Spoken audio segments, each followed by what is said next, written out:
Hello everyone, welcome back to my channel K R study classes. आज के इस video में हम पढ़ने वाले हैं क्लास 11th का हिंदी अंतरा का चैप्टर 13, जो कि है जाग तुझको दूर जाना, और इसकी जो लेखक हैं वो है महादेवी वर्मा।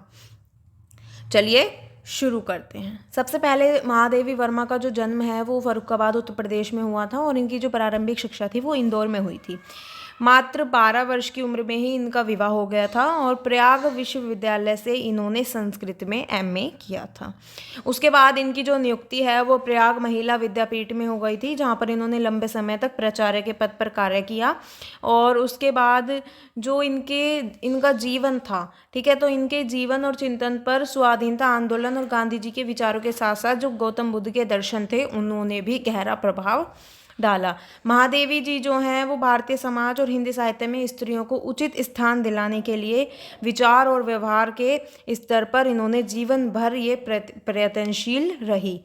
इन्होंने कुछ वर्ष तक चांद नाम की पत्रिका का संपादन भी किया, जिसके संपादकीय लेखों के माध्यम से इन्होंने भारतीय समाज में स्त्रियों की पराधीनता के यथार्थ और स्वाधीनता की आकांक्षा का विवेचन किया। जो महादेवी वर्मा है उनके काव्य में जागरण की चेतना के साथ साथ स्वतंत्रता की कामना है, और दुख की अनुभूति के साथ करुणा का बोध भी है। ठीक है, इसमें जो मतलब दूसरे छायावादी कवियों की तरह इनके गीतों में भी प्रकृति सौंदर्य के कई रूप देखने को मिलते हैं। महादेवी वर्मा के जो प्रगीतों में जो भक्ति काल के गीत हैं उनकी प्रतिध्वनि और लोकगीतों के अनुगुंज है, और इसके साथ ही इनके गीत जो हैं वो आधुनिक बौद्धिक मानस के द्वंद्वों को भी अभिव्यक्त करते हैं। महादेवी वर्मा के जो गीत हैं वो अपने विशिष्ट रचाव और संगीतात्मकता के कारण अत्यंत आकर्षक हैं। लाक्षणिकता, चित्रमयता और रहस्याभास की उनके गीतों की विशेषता है। महादेवी जी जो हैं वो नए बिंबों और प्रतीकों के माध्यम से प्रगति की अभिव्यक्ति शक्ति का नया विकास उन्होंने किया। इनकी काव्य भाषा प्राय तत्सम शब्दों से निर्मित है, और भारत सरकार द्वारा इन्हें पद्म भूषण से सम्मानित भी किया गया है। यामा के लिए इन्हें भारतीय ज्ञानपीठ पुरस्कार भी दिया गया है, और इसी प्रकार इन्हें कई सारे मतलब जो पुरस्कार हैं और मतलब सम्मानित इन्हें किया गया है। ठीक है, महादेवी वर्मा की कुछ प्रमुख काव्य कृतियाँ हैं, जैसे निहार, रश्मि, नीरजा, संध्या गीत, यामा और दीपशिखा। कविता के अतिरिक्त इन्होंने सशक्त गद्य भी रचा है, जिसमें रेखाचित्र तथा संस्मरण प्रमुख है। पद के साथ ही अतीत के चलचित्र तथा स्मृति की रेखाएं और इनकी कलात्मक गद्य रचनाएं हैं। श्रृंखला की कड़ियाँ में महादेवी वर्मा ने जो भारतीय समाज में स्त्री जीवन के अतीत, वर्तमान और भविष्य का मूल्यांकन किया है। और यहाँ पर हमें पाठ्य पुस्तक में यानी कि यहाँ पर जो हमें चैप्टर दिया गया है, तो ये यहाँ पर उनका एक गीत संकलित किया गया है जो स्वाधीनता आंदोलन की प्रेरणा से रचित जागरण गीत है। और इसमें जो भीषण कठिनाई है उनकी चिंता ना करते हुए जो कोमल बंधनों के आकर्षण से मुक्त होकर अपने लक्ष्य की ओर निरंतर बढ़ते रहने का आह्वान है, और मोह माया के बंधन में जकड़े मानव को जगाते हुए जो महादेवी हैं उन्होंने कहा है जाग तुझको दूर जाना, और इसीलिए इसका जो चैप्टर का नाम है वो रखा गया है जाग तुझको दूर जाना। अब हम आते हैं चैप्टर पर। यहाँ पर हमें जो पहला जो पंक्तियाँ हमें दी गई हैं वो है चिर सजग आंखें उनिंदी, आज कैसा व्यस्त बाना, जाग तुझको दूर जाना। अचल हिमगिरी के हृदय में आज चाहे कप होले, या प्रलय के आंसुओं में मौन अलसित व्योम रोले। आज पी आलोक को डोले तिमिर की घोर छाया, जाग कर विद्युत शिखाओं में निठुर तूफान बोले। पर तुझे है नाश पथ पर चिन्ह अपने छोड़ आना, जाग तुझको दूर जाना। ठीक है, इन पंक्तियों में जो कवि हैं मतलब जो कवित्री हैं, जो लेखिका हैं, वो कहती हैं कि अपने प्राणों को किंचित आलस्य में देखकर वह चिंतित हो उठती है, और उसे उद्बोधन प्रदान करती हुई कहती है कि हे जीवात्मे, तुम्हारी आंखें सर्वदा सजग रहती हैं, आंखें सजग रहकर प्रिय पथ की राह देखती रहती हैं, लेकिन इस समय ये जो आंखें हैं वो उनिंदी और आलस्यी क्यों हुई हैं। ठीक है, आज तुम्हारी जो वेशभूषा है वो भी अस्त व्यस्त है, और जो तुम्हारी अपनी सजगता है उसको धारण करो और क्षणिक निद्रा भंग करो, यानी कि नींद को दूर भगाओ, क्योंकि गंतव्य मार्ग दूर है और तुम्हें अपने लक्ष्य तक पहुंचना आवश्यक है। संभव है कि तुम मार्ग की ओर मतलब मार्ग की कठिनाइयों से भयभीत हो रहे हो, परंतु यह भय और आलस्य त्याग कर तुम्हें अपनी मंजिल तय करनी है। चाहे आज कभी ना विचलित होने वाले हिमालय पर्वत के हृदय में भय से कंपन होने लगे, या चाहे आकाश थककर प्रलय अर्शु के रूप में रो उठे, या छाए आज समसत आकाश प्रकाश को अंधकार घर ले और संपूर्ण संस्कार अंधकार ही शेष रह जाए।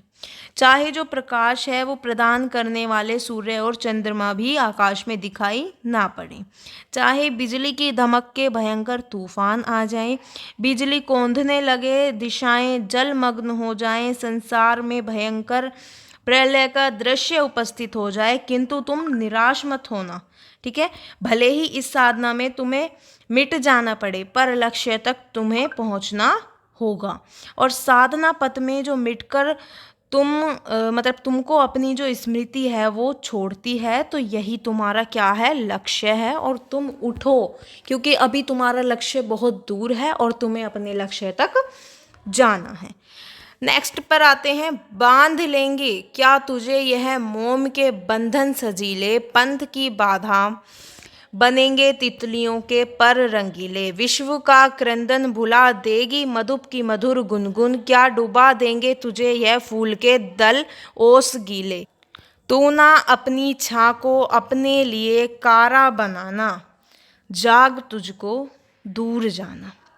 इन पंक्तियों में जो लेखिका हैं वो कहती हैं कि मतलब वो सांसारिक मोहमाया के जो बंधन है उनसे दूर रहने का संकेत दे रही हैं, और वो कहती हैं कि हे जीवात्मे, क्या संसार के आकर्षण बंधन जो माँ के समान बड़ी सरलता से पिघलने वाले हैं, वे तुम्हें अपनी सीमा में बांध लेने अर्थात मैं अग्रसर होने से रोक लेंगे?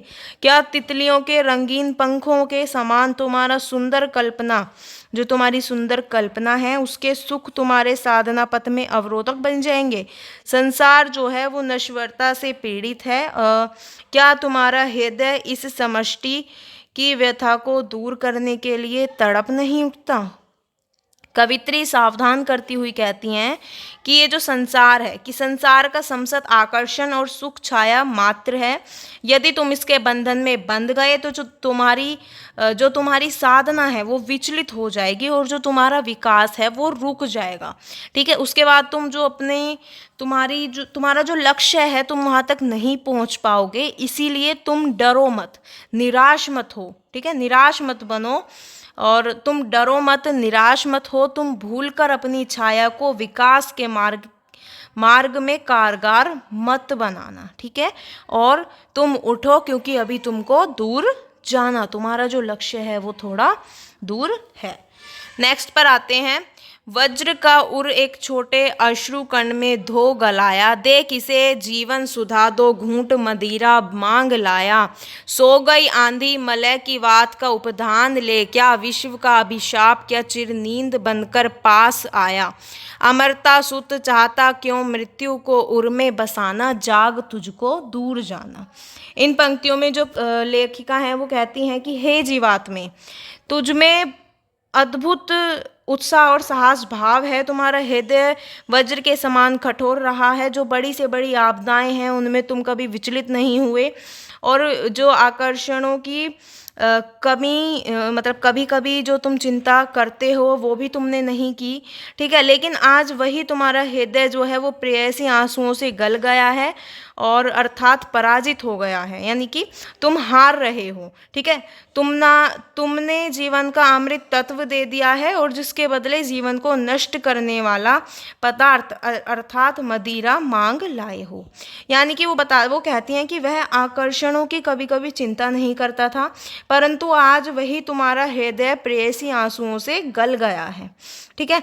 और जो तुम हो, तुम हारने लगे हो, तुम अपने लक्ष्य से पीछे भाग रहे हो, ठीक है। और तुम अपने जीवन के जो अमृत तत्व हैं उसको तुम दे आए हो, जिसके बदले जीवन को नष्ट करने वाला जो पदार्थ है मदिरा, वो तुम मांग लाए हो। तुम्हारे हृदय में संसार के अत्याचार उत्पीड़न के विरुद्ध भयंकर तूफान उठ रहा था, किंतु आज तुम काल्पनिक सुख के मलय के सदृश्य सुगंधित तकिया रखकर सांसारिक आशक्ति में डूब रहे हो। इस प्रकार तुम निरंतर अपने जीवन लक्ष्य से दूर होते जा रहे हो, और तुम्हें जो विश्व है वो अभिशाप की निद्रा में आज सुख भोग रहा है, वह अभिशाप आज तुम्हें भी मोहित कर रहा है।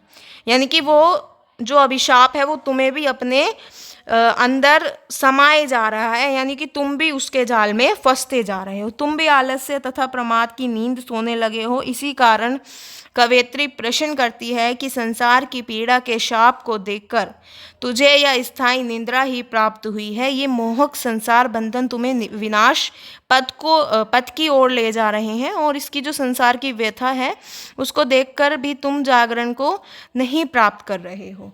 इस प्रकार के विपरीत आचरण से तुम मृत्यु को अपने हृदय में बसाना चाहते हो, और अपने लक्ष्य को स्मरण कर अपनी यात्रा आरंभ कर दो। मृत्यु से पूर्व तुम्हें अपने लक्ष्य तक पहुंचना है, और प्रिय प्राप्ति के मार्ग में प्रमाद ही वास्तव में मृत्यु है, और जो तुम्हारा लक्ष्य है वो अभी बहुत दूर है। तो तुम उठो और अपने लक्ष्य को प्राप्त करने के लिए मेहनत करो, ठीक है। नेक्स्ट पर आते हैं। कहना ठंडी सांस में अब भूल वह जलती कहानी, आग हो उनमें तभी द्रग में सजेगा आज पानी।